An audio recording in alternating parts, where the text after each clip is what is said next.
Ladies and gentlemen, boys and girls, children of all ages, we are here for Running on Scuffs, episode 4. We might be a little late, but we're still here, ladies and gentlemen. Here with the same crew as always. First of all, our producer Peyton, who continues to bring us wonderful intro videos. Peyton, how are you doing tonight? I am good. I was disappointed with Bristol, but you guys will get into that, and I will listen and push buttons. Just a very, very entertaining job we give you down here. Are you disappointed in Bristol because of the race, or because of Ryan Blaney, or both? All of it. All of it. That's fair. We've definitely got some opinions on Bristol. We're going to be talking about tonight. Mr. Loganity, how are you doing this evening? Yes, it's me. It's me. It's that old Loganity. I am fantastic. And how about that nice bluesy intro? Oh, pick it, son. Yes, yes, yes, sir. But great to be back here on Run Loud Scuffs, high atop the Loganity Lounge. And yeah, we'll talk about Bristol. There's a lot to say, but I'm just glad to be back. Let's have some fun. I'm all for it, and of course, it wouldn't be our fine show if we didn't have a dipstick or two around. So, Zachary Bell, how you doing tonight, buddy? Fantastic. Justin, I know we're late, but we just copied the NBC broadcast plan. A little rain, and here we are. Hey, we're like the U.S. postal system: rain, shine, sleet, or snow. We're right here. Uh, Yeah, we're here. We're just well, we late. had. Hey, it doesn't matter as long as you can fit it in that little mail van and get it to my mailbox or my front doorstep. Who cares what you're driving in, and who cares when you get there? Um, all right, so we've got a fun. Well, we have a weekend of Bristol racing to go over. Um, some of it was fun. I thought all three series raced for at Bristol this past weekend, and I will say that now all three of NASCAR series after Bristol are at least somewhat in their playoff season. The Xfinity series hasn't technically had a playoff race yet. Um, but we had a truck cutoff race. Uh, no, we're already in the round of 8 for the trucks, aren't we? Yes. We Tonight are. or Yeah, Thursday night was the first race in the round of 8 for the trucks. They got that's true. I Bristol, forgot Talladega, and Bristol. Homestead. They're not going back to Martinsville in the fall. That's right. I forgot about that schedule change. We'll talk about schedule changes a little bit later in the show. Um, that wasn't a transition, by the way. I literally just forgot. But yeah, Bristol. The trucks had their first race at Bristol. First round of 8 race at Bristol, and the winner of that, getting his first ever career win in a National Series race, was Ty Majeski, driving for Thor Sport in the '66. And what a perfect time to get the win right there, Zach. What do you think of Ty Majeski's win? It looked like Chandler Smith kind of had the race in the bag, and then pit strategy was able to get Ty Majeski to the front. Yeah, that truck race I think played out very similarly to the Cup race that we ended up seeing on Saturday night. With a little pit strategy and stuff going on there. But this is huge for Ty Majeski. He's been in the sport, been lurking around in the shadows of it for quite a while. He was the third leg of that tormented Roush 60 car from a couple years ago in the Xfinity Series with Austin Cindric and Chase Briscoe. So he's kind of lagging behind his fellow former Roush teammates there. But someone like Ty Majeski, who's been at it for a little bit and been on some hard luck at times, finally winning is a good thing for the sport, and you can kind of see that by the reactions throughout not just the truck garage but everybody. Yeah, I would agree with that. It was a very popular win. We've got our first comment. Our very own Dan Foster asking how's it going. Dan, we're always here We're always here to have a good one. Dan's been waiting for us. He was wondering where we were at about a half hour ago, but we had some issues to take care of, but we're all good now. We're ready to get it going.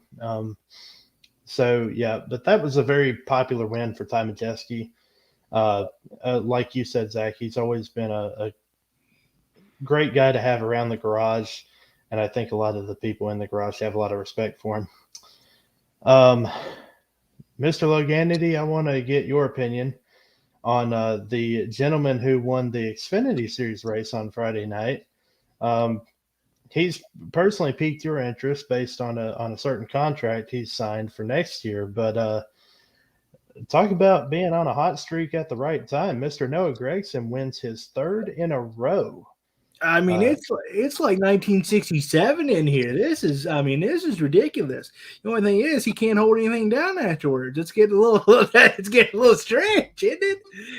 He's winning and upchucking. I mean, there's nothing like a good win and then puke. I don't know if that was if he's previewing or showing what his college career was back in the day. I have no idea about all that. I can see him next year, just puking in the King's hat. Then I think he even shotgunned a Bush, a Bush apple beer. He's going to need to tone that down a little bit if he happens to have success next year, because Richard's going to look at him and go, "We don't do that here." So what a contrast of personality it's going to be between Eric Jones, the King, and Kyle Busch Jr., Noah Gragson, but absolutely he's dominating. And look, I didn't think he was the championship favorite, but right now I got to say I think he is. Yeah, I mean, this kind of run, 3 different tracks. I have a bit of a soft spot for the Dinger, but right now I've got to say Noah Gragson, he's got it rolling, and we'll see if he's peaking at the right time or not. But it looks like he's the championship favorite. I may have been wrong on that. Excuse me. Well, with those 2 races, a little bit of a Xfinity and truck playoff outlook. Ty Majeski was the first driver in the trucks to lock up a championship 4 spot in Phoenix with his win at Bristol. And with their next race being Talladega in a couple weeks, I wouldn't feel comfortable if I was anybody except Ty Majeski after that race weekend. Talladega is a great equalizer and a chaotic track in general. The Xfinity Series now has locked in all 12 of the drivers who will compete for their championship, including Noah Gragson. AJ Allmendinger was able to lock up the regular season championship for the Xfinity Series. And then Ty Gibbs, Justin Allgaier, Brandon Jones, Riley Herbst, Sam Mayer. Forgive me if I'm missing some people. Daniel Hemrick. Ryan Sieg was able to get the final spot, which I thought was pretty interesting. Jeremy Clements is in the playoffs. We'll get to that in a little bit here. And I don't know how many people I just named. Did I miss anybody? I know I missed somebody because that was not 12 drivers. Hold on. I got it. It's Gibbs and Jones from JGR. It's the 2 underfunded guys of Sieg and Clements. It's the 4 JRM cars, Barry, Allgaier, Mayer, and Gragson, whatever. It's Riley Herbst from SHR. It's the 2 Kotler cars. It's Allmendinger and it's Hemrick. And that, I believe, is 12. Yeah. That sounds right to me. That's what I was I like how you have that broken down, Zach. Everybody fine and dandy. Phew, that's you can set up a party, I'll bet. Hey, it was better than the way I was just shooting it at random. So anyways, so that was our kind of lower series outlook. Then we had a our cup race Saturday night at Bristol. The second of only 2 races this season that were Saturday night races, unless we just happen to get like a full week of rain somewhere. along the way, which I wouldn't necessarily be opposed to, but something tells me NASCAR would have something to say about that before it happened. So Cup racing at Bristol. This is something we're all always excited about. Like, this is something that we always look forward to. It's the Bristol night race. Zach, you were talking earlier in the week that it was your favorite track, and honestly, if we're gonna talk about this race, I think it was kind of disappointing. What do you guys think? Zach, I'll start with you. I'll be the one person who kind of defends this race and say that, maybe didn't have all the passing opportunities, but this race was a battle. It was a battle of man and machine. It's a true NASCAR classic in my opinion, and it delivered a unique winner, which I don't think you can ask for much more than Bristol than some sort of challenge, whether it be accident or mechanical, which we got. And then we got a unique winner in Christopher Buescher.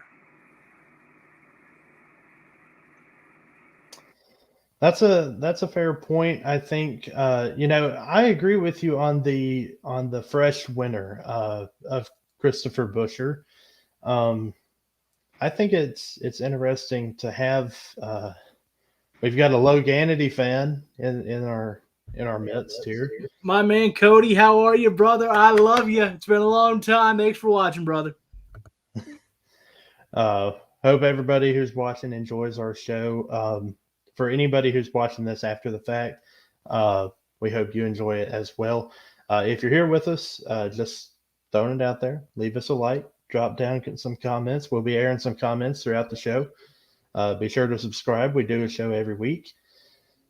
But yeah, to go back to your point, Zach, I thought Christopher Buescher as the winner was a great thing. But I don't know, the race as a whole. I wasn't a big fan of the parts failures. Some people say it's because of the setups.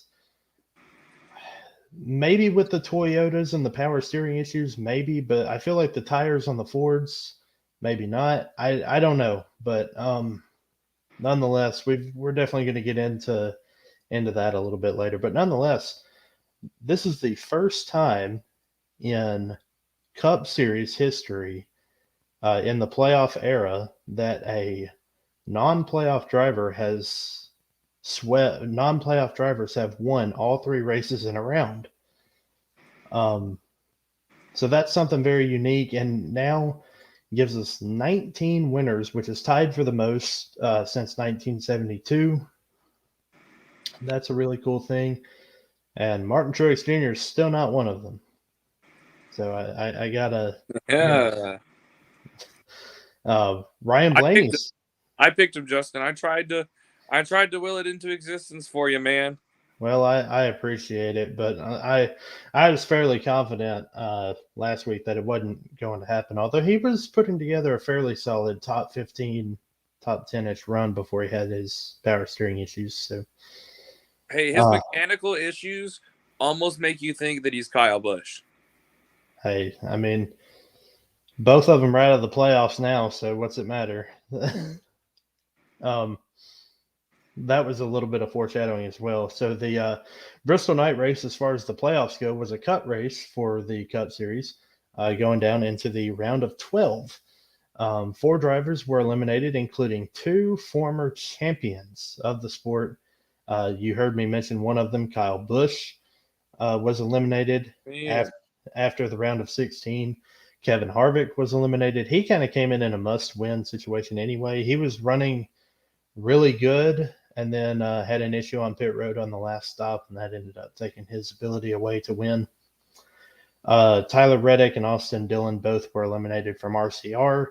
I saw an interesting fact on Twitter that all 4 drivers that were eliminated in some way are associated with RCR, with Kevin Harvick starting his career at RCR, Austin Dillon and Tyler Reddick, and then Kyle Busch. So, interestingly enough. So, with that said, We've got 12 drivers for a championship, and I'd be remiss if I didn't bring this up, guys. We were 0 for 4 in our collective opinions on guessing the first 4 eliminated in our playoff prediction show. You guys can check that out after this show right here. Logan, what happened, buddy? I got to give it to you because you said when we did the playoff prediction show that we needed to watch Chase Briscoe, that he was going to make it in, and I got to give it to you. He did. Look, sometimes it's not always about being right. I know some people believe that it is, but sometimes it's not always about being right. Sometimes it's, are you entertained? Look at it this way. You think Lee Corso believes every pick he ever makes is going to really happen? Or is every now and again does old Lee Corso on College Game Day put the headgear on that he thinks is going to shock the people, that he thinks is going to get the reaction? So even if we're wrong, as long as you are entertained, who gives the flip of a wooden nickel? I don't. Look, Chase Briscoe, yeah, he's a crafty driver. I think he's extremely talented. Chase Briscoe is not going to get any Christmas cards from one Tyler Reddick, because think about it. Going back, and they talked about it on the broadcast, if Chase Briscoe doesn't make his move against Tyler Reddick might be in the next round by now. I mean, woulda, shoulda, coulda, of course. But that's just funny how it works. Thanks again, Cody, for commenting. Yes, it has been too long, brother. Love you. And so I look at it and I go, yeah, you're right. It didn't go the way we thought it would. But you know what it points out, boys? The parity that NASCAR wants, the unpredictability of this season. This is one of the most special seasons. We're going to talk about this as an incredibly special, unique season. Now, there were some things that are a lot to be desired. Bristol left a whole lot. We'll get more into that, I'm sure.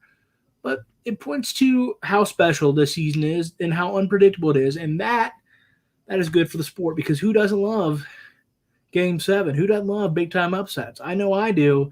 And deep down, I know you two cantankerous fellas do too. I mean, I enjoyed the Game 7 moments. Don't lie to yourself, Justin. You love it. Course, but I don't know. I've had a lot of, oddly enough, you're bringing up a topic that I've thought a lot about over this past week. My dad and I were having a lot of talks about these Game 7 moments, but nonetheless, I think that this car is proving that NASCAR could potentially go back to using the Winston format and still be entertaining, but that's neither here nor there. Our very own Mike Daffner is in the comments. I got to give a shout out to him. He gave us a few photographs from the Bristol night race because he was there this past weekend. You can check that out on our website. That's right. First time I'm actually mentioning that. Don't look too closely at it because it's not entirely ready, but you can find Mike Daffner's Bristol photographs on there at runninonscuffs.com. So we're going to throw that out there and just have that there. So yeah, but we thank Mike for getting the pictures and all the content that he did while he was there. For Running on Scuffs. So moving on, we've kind of gone over our race review. We'll get back into the Cup race once we get to our debate segment. I know you guys are both greatly looking forward to that. Itching.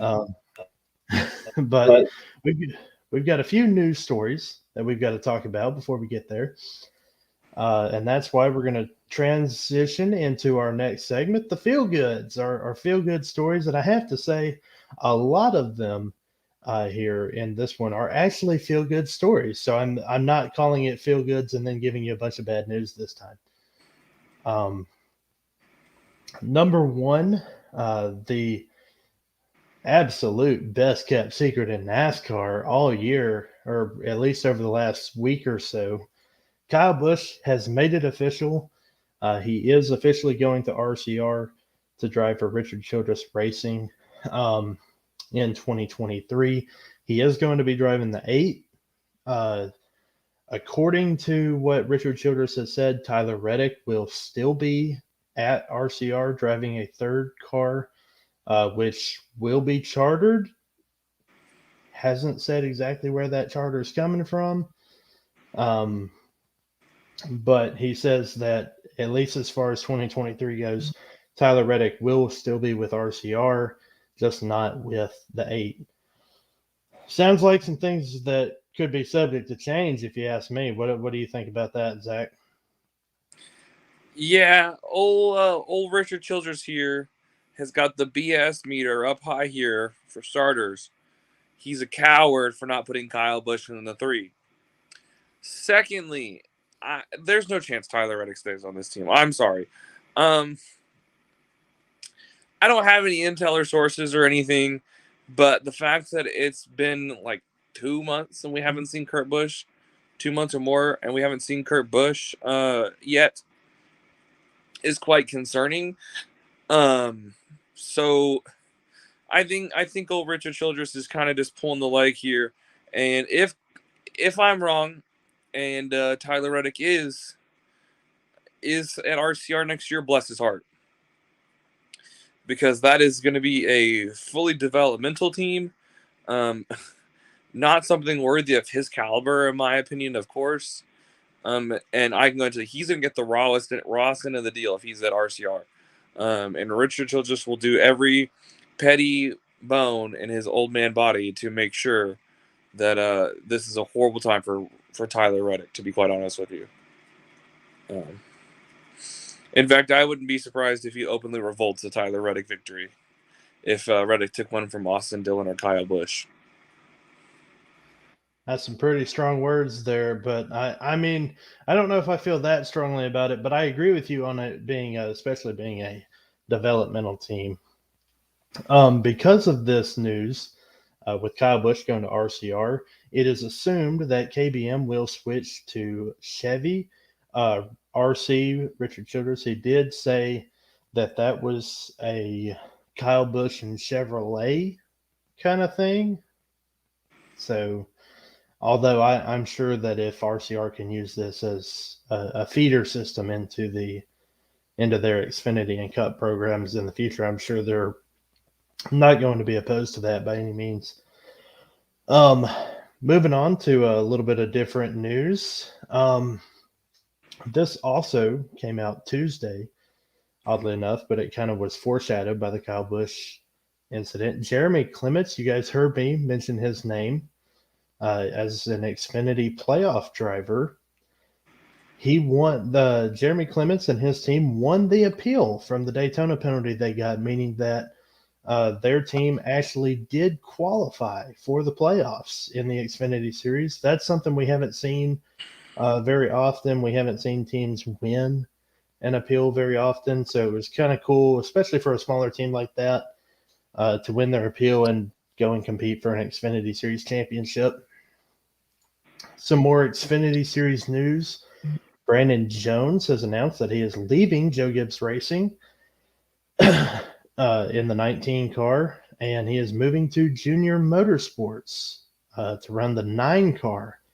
So he's going to take that 1 off and just go drive the 9.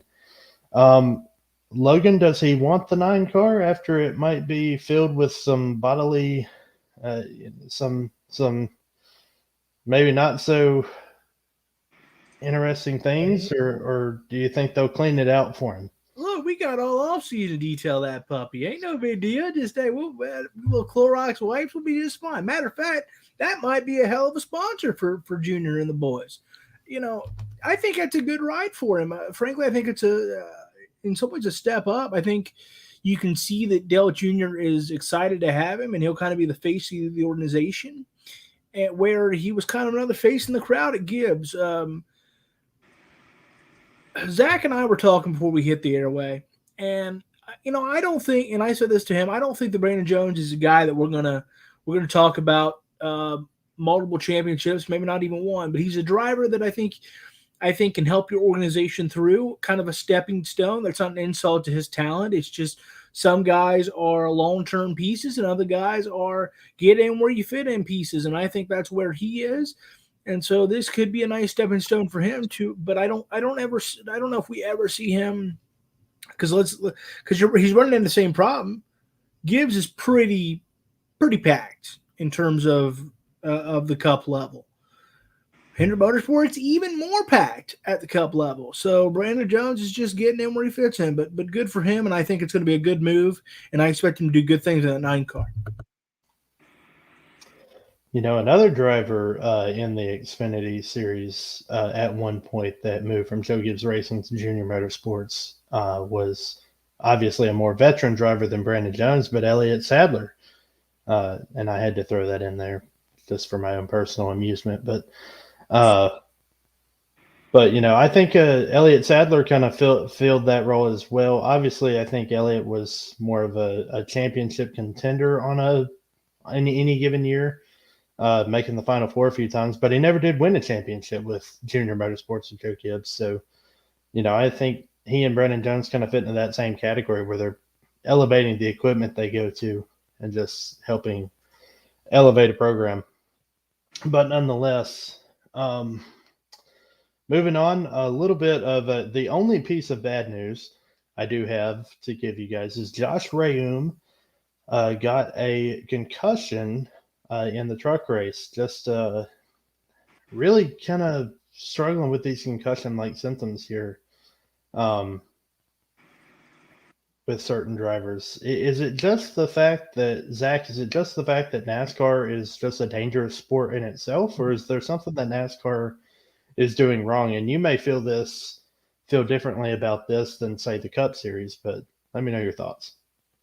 I think in this case, I think it's just Bristol is a short track, so we don't think of it as like a high speed, thing like Talladega or Daytona. But for the distance in which they're going and the banking in which they're entering the corners at, like, it is a very high speed track. So it still has the ability to produce big hits at the right angle. But I have long thought this, and I will forever stick to my opinion on it, that NASCAR's definition of safety is different than mine and yours. Racing is inherently dangerous, so I think, in my opinion, NASCAR measures safety through lives lost, quite frankly, versus how we would measure safety is maybe like don't have concussions, don't have injuries, you know what I mean? But in the years since Dale Sr.'s passed and not having any loss of life, right? Nobody's passed away since Dale, has been a phenomenal record. But think about careers getting derailed due to injuries. Think about his own son, Dale Jr., retiring prematurely due to concussion issues, right? It is of my opinion that NASCAR measures safety through lives lost, rather than like injury or long-term impacts, And racing is inherently dangerous, and if you take away the danger of racing, it will lose fans too. The thing that makes racing and these Cup drivers different, or any driver different than any of us on this podcast, right, is we know they have the stones to get in that car, or whatever stones or whatever you want to say, to get in that car and drive. I can't say the same for myself. I can't say I'm going to strap into a Rayum Brothers truck just because we're talking about Josh Rayum and go suit up at Talladega for him. You know what I mean? So yeah, that's kind of my thought. Yeah, I agree with you on that. All three of us, we all three enjoy watching a good game of football every now and then, whether it be college or NFL. And I think to your point, Zach, on that, we all enjoy, watching the game get played. We all enjoy, the hard hits, the close games, and we all enjoy that. But I think we all agree that anybody with at least a shred of human decency, it becomes a somber mood anytime you see a player go down, whether it be on your team or the opposing team. There's always a bit of a somber tone, and I think that's what we as fans see. And then I think, like you see, Zach, like you said, NASCAR kind of goes with, well, we haven't lost any lives, so we're doing okay. but it's a somber tone. I mean, just look at the scare we had with Ryan Newman in 2020, and I mean, yeah, that's a rarity, but I mean, I think the entire NASCAR community was kind of holding our breath on that one. Like, Logan, do you have any thoughts on that one, buddy?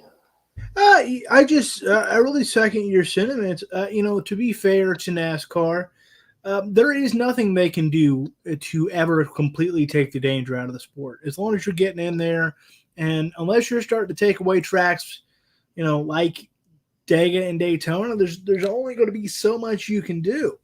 So it's tough. So I just play devil's advocate. We have to remember that they are in a jam. At the end of the day, you're driving a car somewhere in the neighborhood of 200 miles per hour. There's inherent danger with that. Doesn't matter what advancements we make. We should always continue to try to make more. Don't get me wrong, but you're not ever going to take away the danger element of the sport. The docu series currently airing on USA Network delves into that greatly in terms of the psyche of the drivers, especially Corey LaJoy. He's got life insurance. He knows what he signed up for, and that's unfortunately part of this quote unquote game. That's a fair point too, and it's funny you mentioned that because I also thought of that Corey LaJoy quote. These drivers, they know what they're getting into. It's it's a tough sport, and it's tough for us to watch because we see these drivers almost as superhuman on occasion, and then there are those moments where we come to realize that they're not, that they are human, and that things happen. They get hurt, they get injured. Yeah. Well, the other thing I want to say about this too, in terms of like the driver component of it, is for a lot of us, we're fans of individual drivers too. This is the thing that sets NASCAR different than most sports. Is in other sports, right? Like team sports, you root for a team, right? Like I'm a Cowboys fan, right? But that does not mean that I like every single person that plays for the Cowboys. You know what I mean? However, what sets NASCAR aside is I'm a Denny Hamlin fan. Therefore, I like Denny Hamlin, And so, like, these drivers, when they get hurt, like, it almost intensifies that feeling, Obviously, none of us are, like, particularly huge Josh Rayoum fans. But put the shoe on our own foot, too, If Denny Hamlin's the one that ends up in that wreck and is out, like, it's even more. Like, we've been fans of our drivers and our guys for years. I've been following Denny Hamlin since 2005, or Justin's been following Martin Truex for what, like a decade now, basically? 2015. There you go. Yeah, you feel like I understand what you're saying, Zach. You feel like you're taking the ride with them. Yeah, exactly. So I almost feel like when you think about injuries and accidents in NASCAR too, like you feel even more bonded to them, like that to me is why, for I assume all of us, that NASCAR is the number one sport in our hearts. To me, that is what sets NASCAR apart. But I'm getting off topic a little bit. But when you're talking about the people in the cars, it is about the person in the car, Whereas when you're talking about, the NFL, like, I'm a Cowboys fan, like I said, and let's go and call it like this. I'm not a Zeke Elliott fan, okay?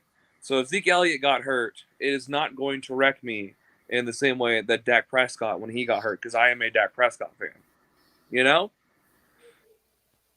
I think that's a fair point there. It is interesting because we compare it to a stick and ball sport, but there is kind of a more personal level when it's NASCAR, because even though NASCAR is a team sport, like, you get showcased, like you said, Zach, like when you're looking at the scoreboard in football, you see the Cowboys versus whoever they're playing, and then in NASCAR, when you look at the leaderboard, you see a driver's name, and even though there's a team behind it, you become emotionally connected to the driver themselves.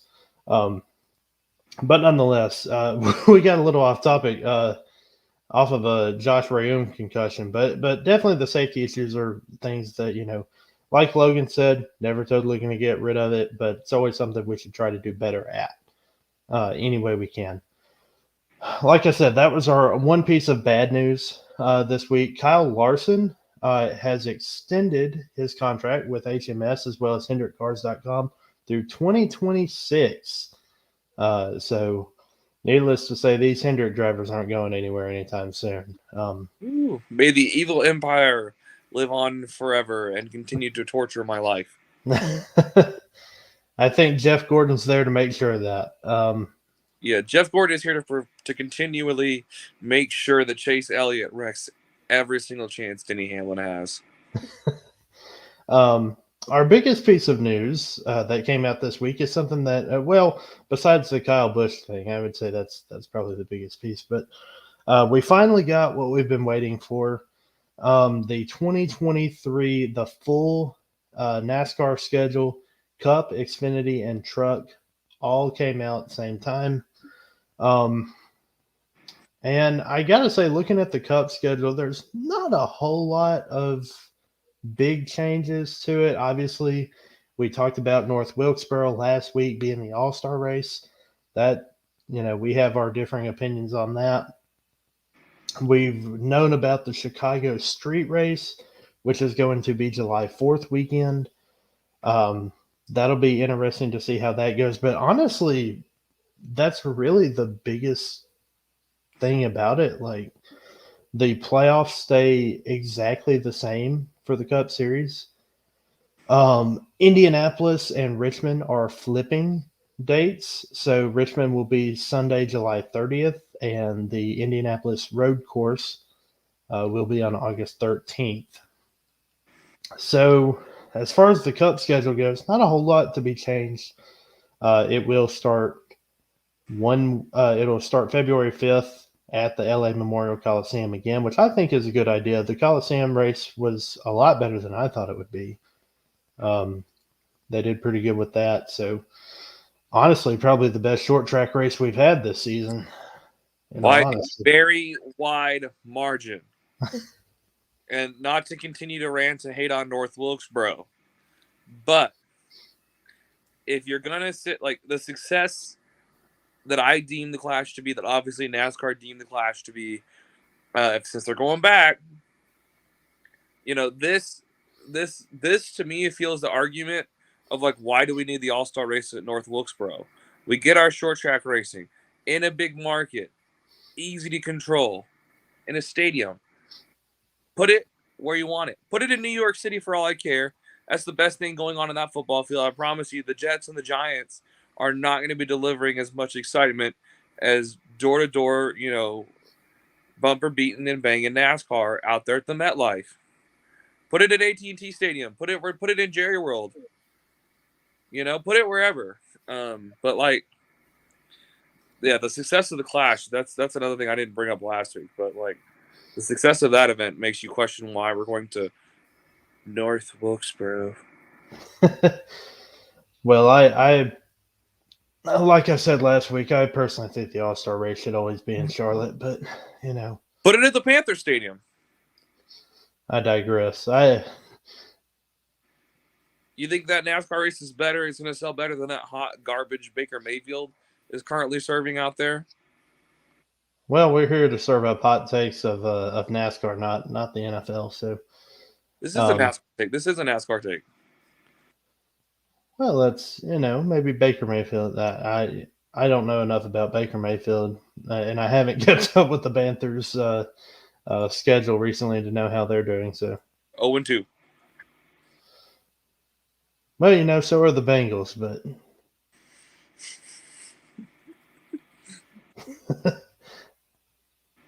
All right, I'm sorry. I feel like I'm derailing this entire episode. But... Anyway, yeah, no, you're good.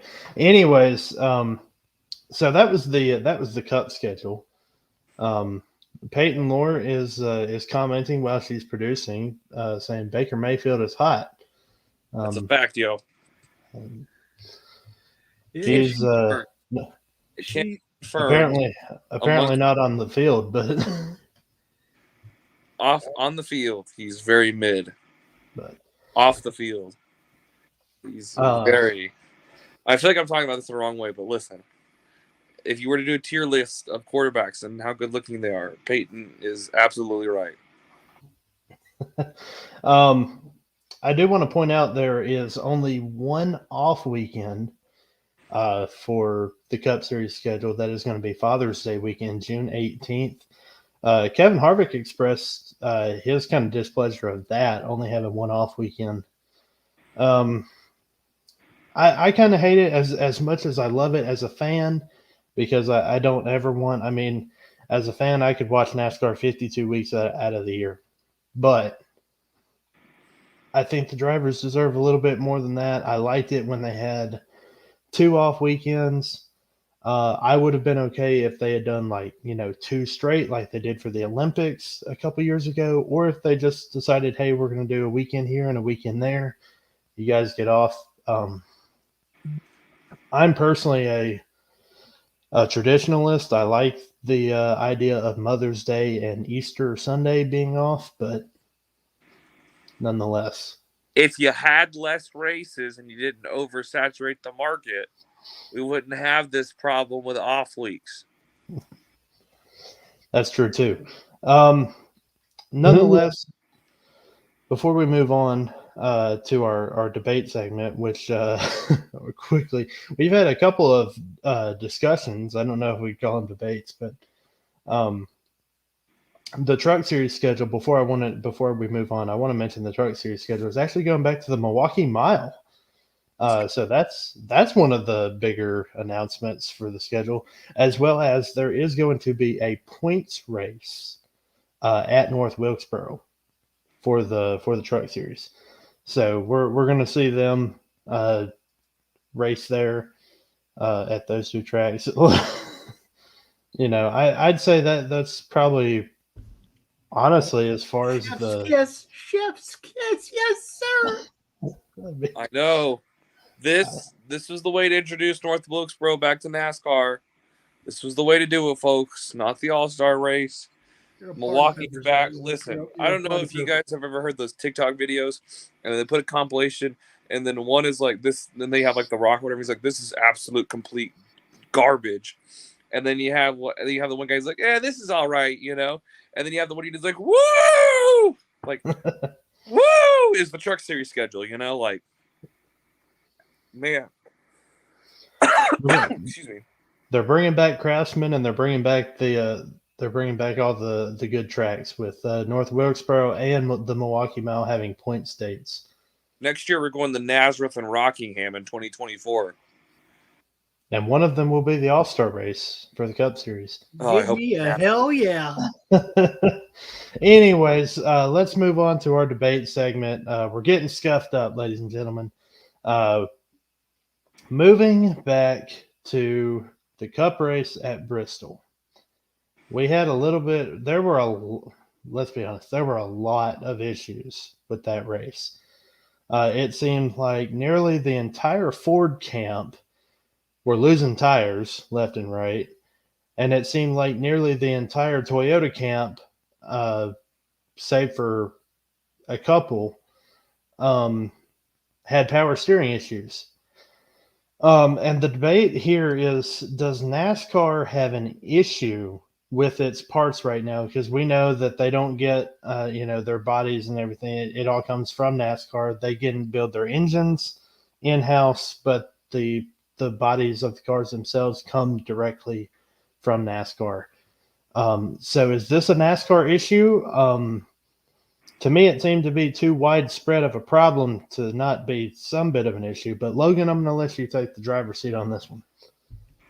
110% yes. This was an absolute miscarriage of justice. I mean, this is Bristol. It's Bristol, baby. And we got, cars are dropping like flies. And I know back in the day that would happen a fair amount, but that's because it was a different time and a different era. We are too late in the game. We're too late in the season to have this mass amount of issues. Every short track has been mediocre to downright awful in terms of how those cars handled it. The racing was shaky. Like I said, parts were just, falling everywhere. Tires like I've never seen before. The inconsistency on when to call a caution. This was an embarrassment, and it's sad because Bristol is a crown jewel, or a crown jewel's little sister at the very least. It's so important to our sport. Short tracks are lifeblood. And Richmond, awful. Bristol, Martinsville, it's just awful. The part we're not ready for Bristol. Kyle Busch, who, believe me, every time he has any amount of struggle on the track, no one's happier, but he blew an engine at Bristol. When do you see that? And then we've got, I mean, it's like somebody poured whole bottles of oils on tires. We've got Martin Truex flipping the bird, and I don't mean Richard Petty and Hardee's. It's absolutely an embarrassment what took place at Bristol, because the track and the history. Look, don't get me wrong, it's great. We got another new winner, Chris Buescher, the cat in the hat back in Victory Lane. Special, truly. But are you kidding me? Are you kidding me with these points, with these parts failures? Crappy ass parts is correct. That's the reality of it. I thought Harvick was being a little hard, but no one can defend what we're seeing here. There needs to be something changed, something fixed. Now, you're going to ask, well, what needs to be fixed, Logan? I don't know. That's above my pay grade. So, something's got to be done. And frankly, it needs to be done before Martinsville, even though that's not going to happen, even though that's a great track on the schedule that we're just going to let go right off into the sunset for this year. The short track system is bad. Outright, ugly, bad. This was an embarrassment. Guys having their days ruined, crews working hard for what? For what? And by the way, just want to mention this. Apparently, TRD dislikes Kyle Busch as much as the rest of us, because they did everything they could to make sure he didn't make the playoffs. Just want to point that out. But this was an embarrassment. I love this track. I love this race. But this wasn't America's night race. This was America's junkyard. Yeah, the parts failures, honestly, in a lot of ways, helped determine who did and who didn't make the round of 12. So it had some championship implications as well. Zach, give me your thoughts on it. Is this a problem that NASCAR needs to fix, or do we just No. need to... No. Okay. So, look, the Kyle Busch engine issue, Logan said it. NASCAR doesn't supply the engines. That is a TRD issue. That is a strictly TRD issue, these 1-2 engines. If you want to imply that TRD is targeting Kyle Busch because he's left for RCR, go right ahead. However, the tire issues can simply be chalked up. It seemed to be a high Ford issue, but there were several others. Denny Hamlin, Christopher Bell, both blew tires as well. And I think you can result that in being an aggressive in a setup. We saw several blown tires at Kansas in the spring, for example, or last week with Tyler Reddick as well. That's all about the setup, tire pressures. We can look and see what Goodyear recommends. That tires are not a NASCAR issue. Engines are not a NASCAR issue. And you can say power steering, but power steering's gone out in cars long before NASCAR has ever had these issues, or before this next gen car, this is to say that this is all of a sudden a problem of this car. You're at a track with high speeds and high loads and stuff, I wouldn't say the parts necessarily are the problem. I would say the loads that you're putting on the car are the problem. And therefore, you could look at horsepower. You could look at, there's alternative ways to differentiate the loads that these cars take in the corners. Because that ultimately is the problem, is they're carrying too much corner speed. Yeah, I think that's a fair point there. I think back to, Logan, I see you shaking your head there. I'll give you a chance to rebut here in just a second. I think that's a good point, though. I think it's, personally, and Logan, you and I talked about this. One thing I'm going to say is, as somebody, my common sense filter goes, there's too many coincidences is not a coincidence anymore. And I think because there were so many blown tires, and so many issues, my biggest problem is what do we have at a, where's the line? we have 12 drivers who just completely missed the setup? I mean, that's possible. Logan, Nobody what are your thoughts on missed that? the setup. Nobody said they missed the setup, but you're in a 16 driver playoff. It's an elimination race at a short track. You're going to push the limits. Not to mention, we failed to mention this all the way through. The reason why Chris Buescher won this race is a winning pit call. He took two tires on that final pit stop. And you're going to tell me that tires are the problem? Really? I think something is the problem, whether it be tires or power. Something, in my opinion, the way I view it is something that NASCAR provided is the problem. I don't see this being a team problem. I get that it's a playoff race and they're trying to push it, but you look at drivers that maybe weren't trying to push it. You look at Harrison Burton. He was one of the first to have these issues. The 15 had issues. I just, are they really trying to push it any harder than they should? I mean, Harrison Burton, maybe because he's a rookie. I don't know, but I don't think, to me, and again, the way I see it is there's too many coincidences for it to be simply a coincidence. And I think there's something there that NASCAR needs to fix. But you're right. I mean, and not everybody had this problem. I mean, we talked about the Ford camp. RFK really didn't have that problem. Brad Keselowski, he ran up front, and then Chris Buescher ended up getting the win. So, I don't know. But one camp that seemed to be, for the most part, seemed to avoid all of this is the Chevy camp. So was there something that they did right, or? Well, actually, two Chevys had trouble, and Eric Jones blew two tires, and Ty Dillon blew one as well. Well, those are the petty cars. We're not really counting those. We're talking about the actual, the Chevys that. You're on one today there, Justin. Well, we started late. I got to have a little bit of fun here. I just think that's too much to have a coincidence. Like, if you're, even if it's not NASCAR's fault, it's we have to figure it out for the sake of the sport, for the sake of entertainment, because that's yes, to some extent you want the occasional blown tire. What I mean by that is, sure, if you're going to have one here and there that kind of shakes it up and brings the field back together, there's something to be said for the enjoyment of that and for the helping of the product of the race. But we had very short green flag runs, to the point that only one time were we able to have green flag pit stops, if my recollection is working properly.